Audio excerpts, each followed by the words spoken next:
Melhor da Vida. Saúde e bem-estar ao som de boa música com Karen Bravo. Hoje nós vamos falar sobre aborto, infertilidade e trombofilia. De todos os casais que tentam uma gravidez, cerca de 10% enfrentará problemas de infertilidade. As causas podem ser femininas, masculinas ou devidas à associação de dificuldades dos dois componentes do casal. Enquanto os homens produzem milhões e milhões de espermatozoides ao longo da vida, salvo raríssimas exceções, as mulheres investem tudo na produção de um único óvulo por mês. A gravidez pode acontecer quando menos se espera. Em alguns casos, porém, quanto mais o casal a deseja, parece mais difícil de acontecer. Então vamos saber mais sobre as causas da infertilidade feminina, da trombofilia, com a doutora Regina Biasoli, especialista em trombofilia, primordialmente em fase gestacional, de mulheres com história de abortos de repetição, falhas de fertilização in vitro, pré-eclâmpsia, trombose e história gestacional de déficit de crescimento intrauterino, credenciada nos hospitais Albert Einstein e Sírio-Libanês. Olá, doutora Regina, tudo bem? Seja muito bem-vinda ao Melhor da Vida. Olá, Karen, muito obrigada pelo convite e é um prazer estar com todos vocês que nos ouvem. Tudo bem? Tudo ótimo, um prazer recebê-la aqui no Melhor da Vida, doutora Regina. Vamos falar sobre esse assunto de extrema importância, né? A gente conhece tantas mulheres que tentam ao longo da vida engravidar, têm muita dificuldade e desconhecem as causas, né? Dificilmente a gente consegue, às vezes, encontrar respostas, nem todo mundo tem acesso aos melhores médicos ou médicos especialistas, então hoje a gente está aqui para tirar todas essas dúvidas. Eu vou começar falando da trombofilia. Eu queria que você definisse para a gente o que é trombofilia. É uma entidade clínica onde a pessoa pode ter alguma coisa no sangue dela que pode favorecer o entupimento de vasos. Então, podem ser coisas que venham de pai e mãe, coisas hereditárias, ou ela pode adquirir alguns anticorpos durante a vida, mas que o desfecho disso vai ser uma vulnerabilidade maior para entupir os vasos, é isso que nós chamamos trombose. Então, essa característica, o indivíduo é chamado de trombofílico. E quais são os tipos de trombofilia, doutora Regina? Basicamente, nós temos dois grandes grupos de trombofilia. Nós temos as trombofilias hereditárias e nós temos as trombofilias adquiridas. Então, dentro das hereditárias, e mesmo das adquiridas, às vezes você passa uma vida inteira sem saber que é trombofílico e acaba descobrindo apenas quando você tem algum problema de saúde.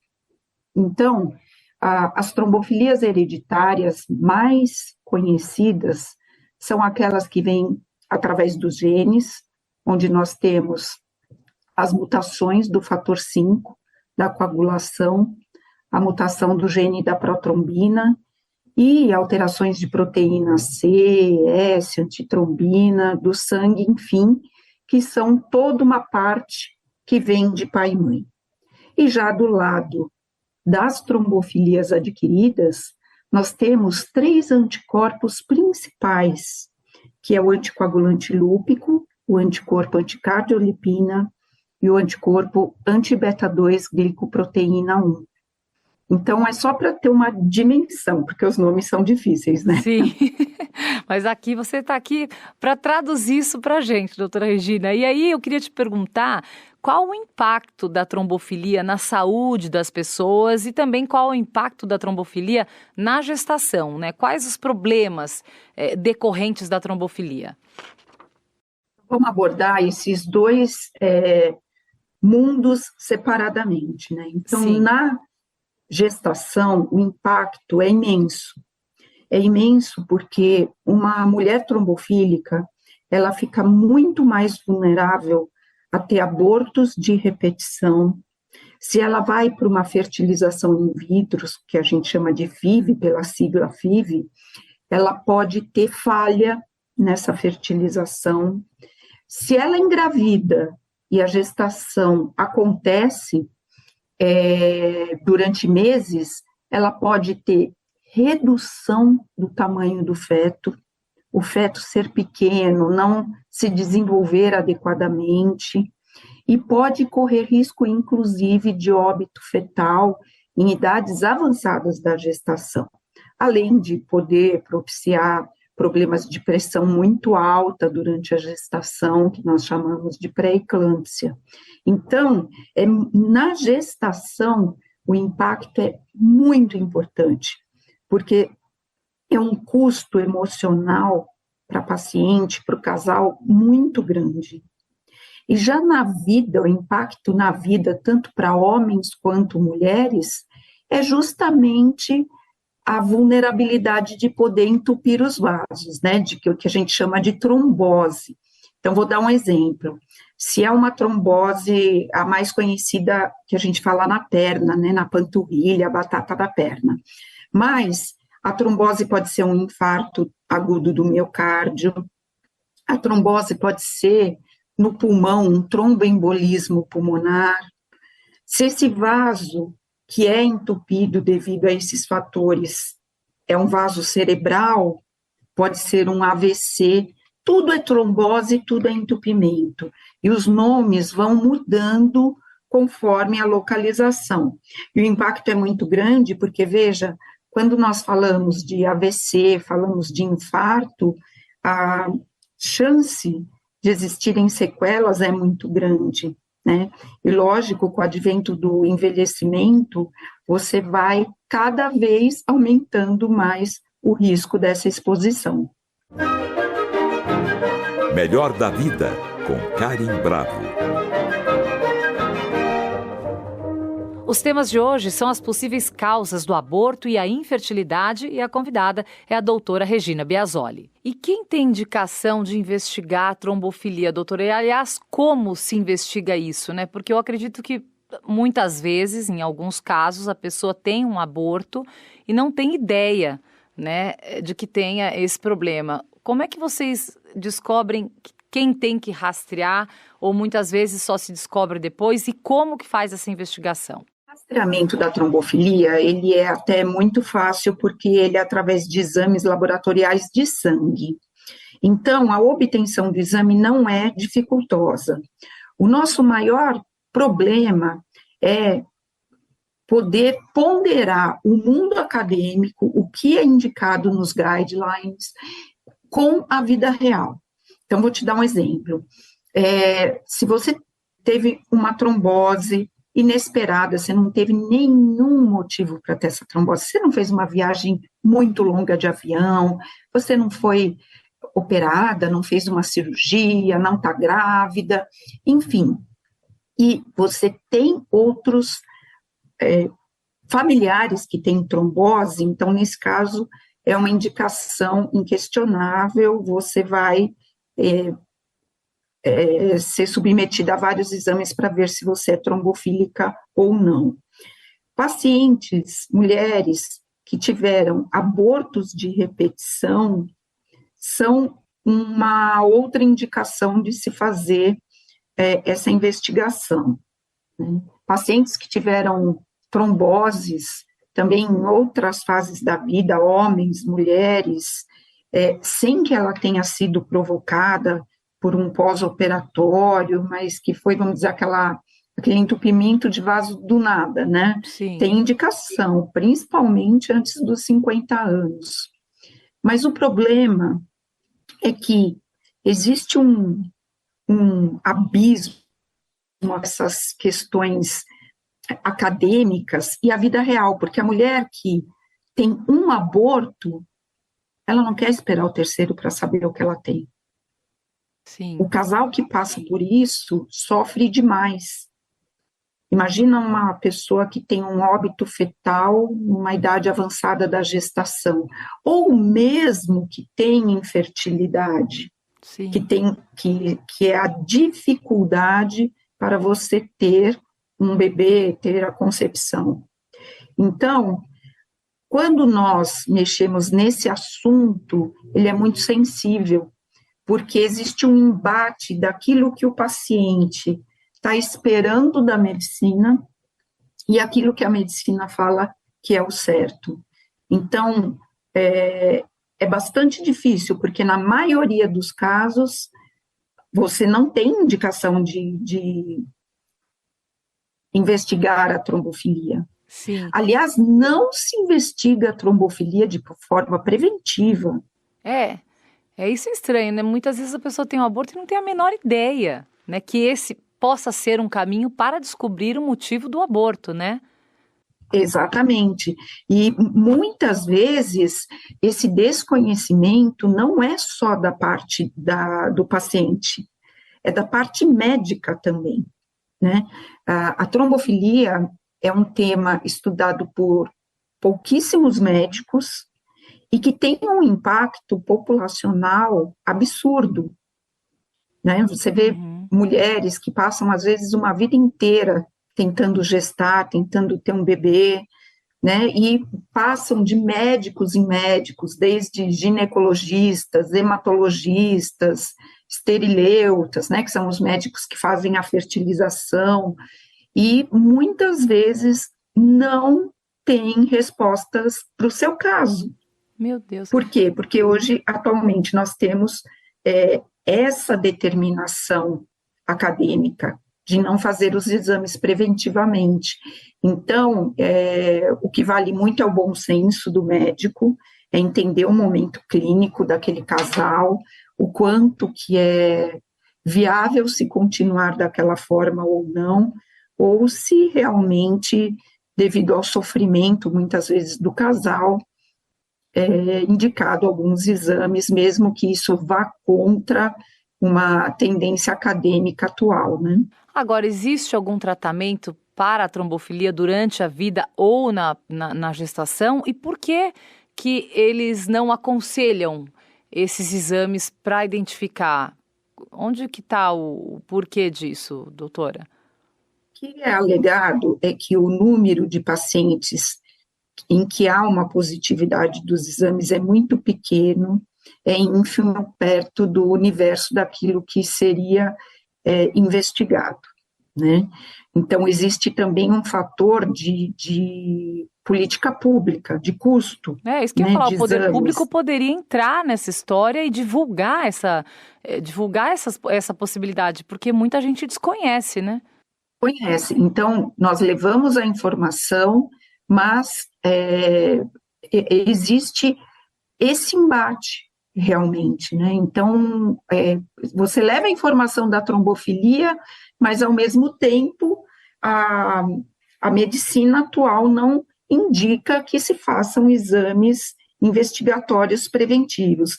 Aí, infelizmente, você acaba descobrindo isso só depois de ter, muitas vezes, um evento trágico, né? Um evento que te levou ou a um abortamento, ou a uma trombose, né?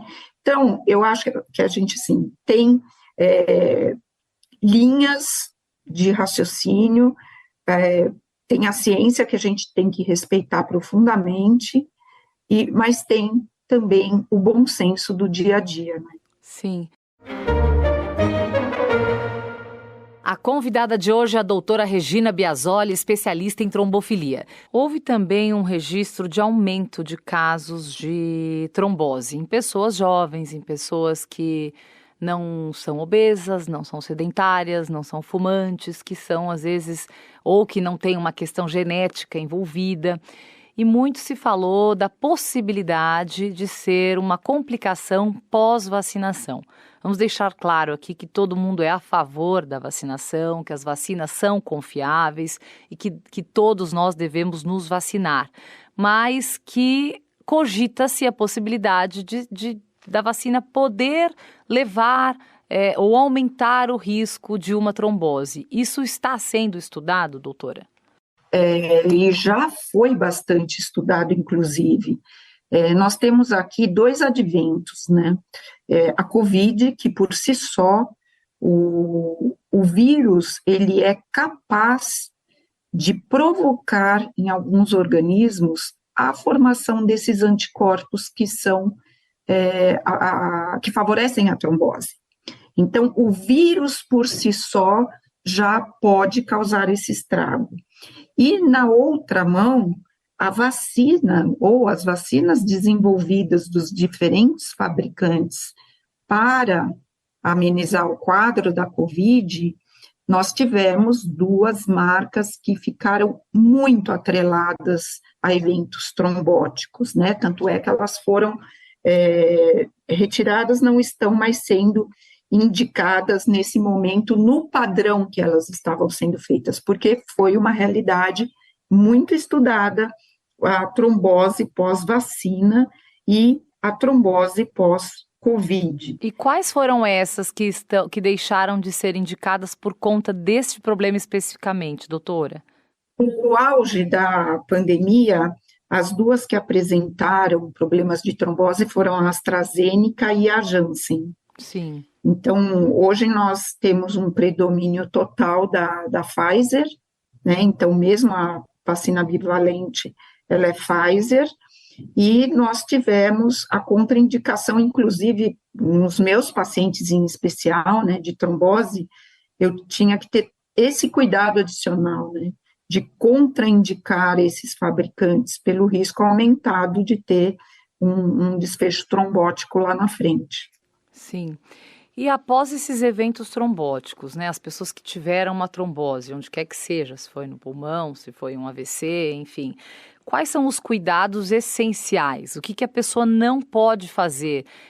Existe a recomendação de não usar nenhum tipo de hormônio ou não usar algum tipo de anticoncepcional? Quais são os cuidados essenciais após esses eventos trombóticos? De uma maneira geral, os cuidados especiais, eles são para prevenção de novas tromboses.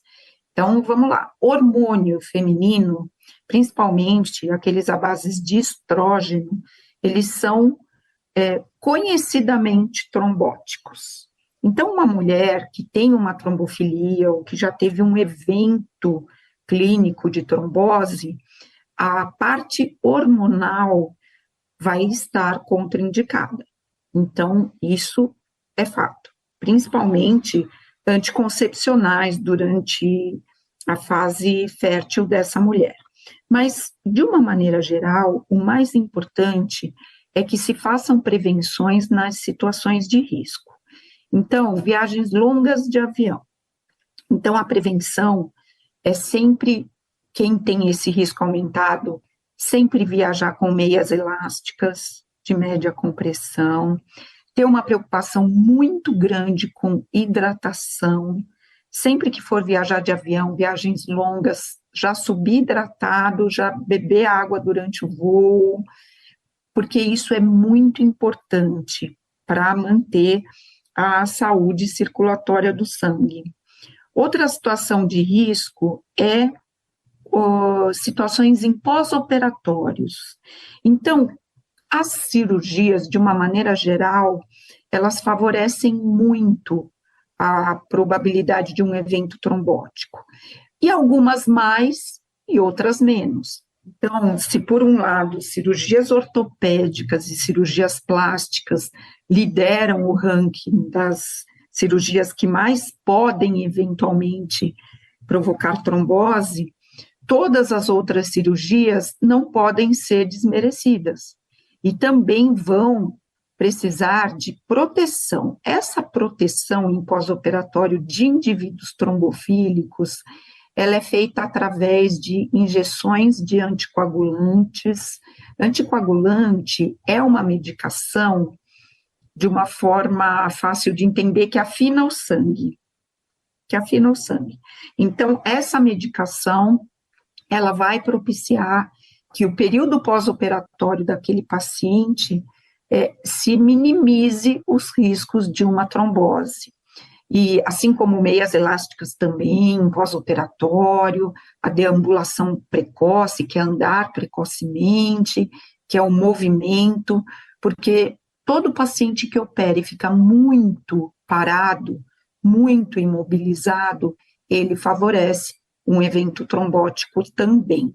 Então, de uma forma geral, é prevenção nas situações de risco. Agora, por exemplo, se a pessoa passou por um evento trombótico, por exemplo, doutora, e ela quer fazer uma cirurgia plástica, algo que não é necessário, né? Uma cirurgia necessária, é uma cirurgia estética, vamos dizer assim. Ela pode fazer essa cirurgia? Pode fazer, desde que ela esteja ciente e assuma todos os riscos, porque da parte da trombofilia, a maioria das cirurgias, essas que não têm necessidade, elas são contraindicadas, né? É um risco relativo. Agora, se é um trombofílico grave... Existe uma preparação adequada para o antes e para o depois? Tem que ter uma preparação bastante adequada. Então, de uma forma geral, as cirurgias desnecessárias não se deveria correr o risco, mas como isso é o dia a dia, na prática diária, os trombofílicos sempre estão passando por cirurgias, então a gente investe muito na prevenção do pós-cirúrgico com medicações que acabam afinando o sangue e dando maior proteção para esse indivíduo. Mas uma coisa bastante importante de colocar é que os trombofílicos, eles também são divididos em níveis de gravidade. Então, tem aquele trombofílico leve, que às vezes uma prevenção com uma meia elástica é o ideal, e tem aquele trombofílico que não pode viver, por exemplo, sem tomar um anticoagulante para o resto da vida. Então, são indivíduos que têm a mesma entidade clínica, mas um sendo muito mais grave do que o outro. Então, esse que toma um anticoagulante, de repente, para toda a vida, vai ter que ter um preparo mais especial ainda para se suspender esse anticoagulante para fazer uma cirurgia, para depois reintroduzir esse anticoagulante, mas, infelizmente, nós temos trombofílicos que não têm uma trombofilia só, tem 2, 3, 4 trombofilias e que necessitam, muitas vezes, não só de prevenção no momento de um risco, né, uma viagem de avião, um pós-cirúrgico, uma gravidez, mas sim uma prevenção durante a vida toda através de medicamentos. Sim.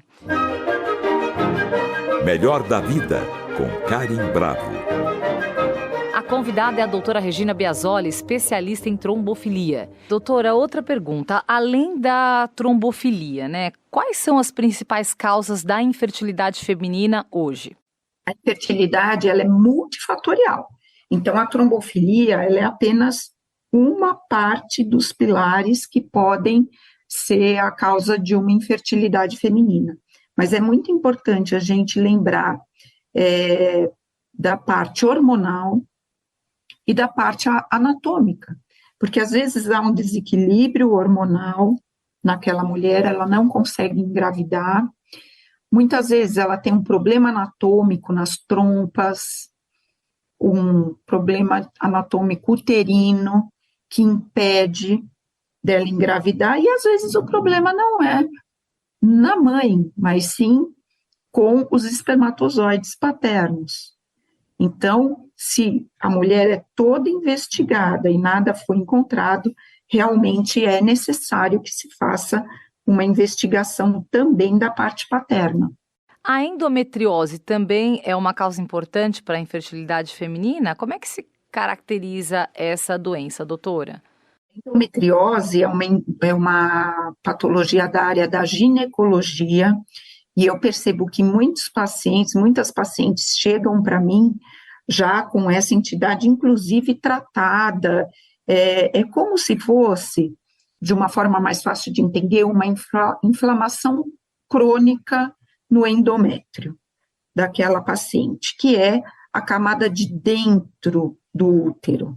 Então, essas inflamações crônicas, falando de uma forma muito generalista, elas podem dificultar a implantação de um embrião, elas podem dificultar a manutenção de uma gestação.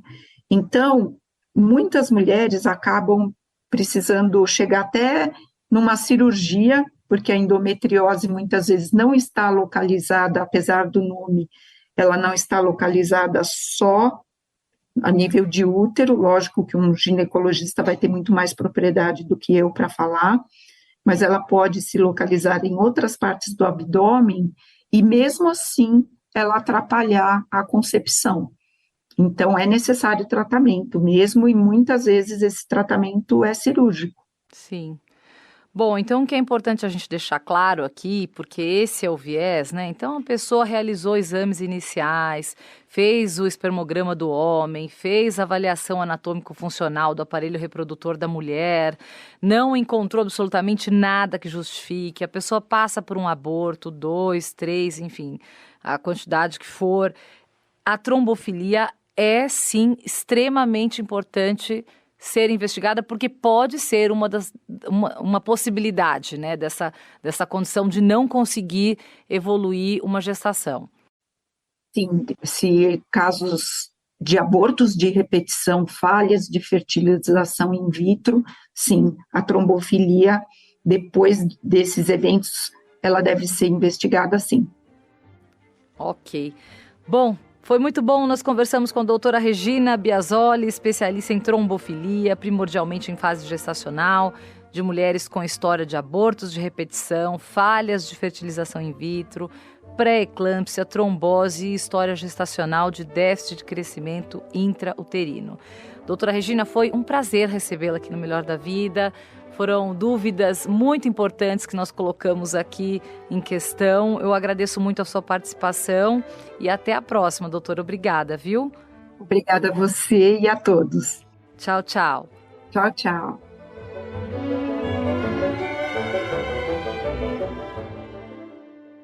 Para saber mais sobre nossa programação, acesse o Guia do Ouvinte no site da Cultura FM, www.culturafm.com.br. E para comentários e sugestões, entre em contato através da Central de Relacionamento 0 Operadora 11 2182 3222 ou em nossa página do Facebook, Cultura FM Oficial. Siga a rádio no Instagram, _Cultura FM.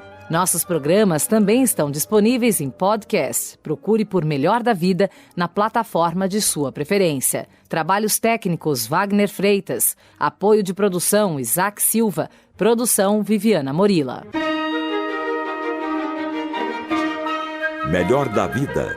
Saúde e bem-estar ao som de boa música com Karen Bravo. Realização Rádio Cultura de São Paulo.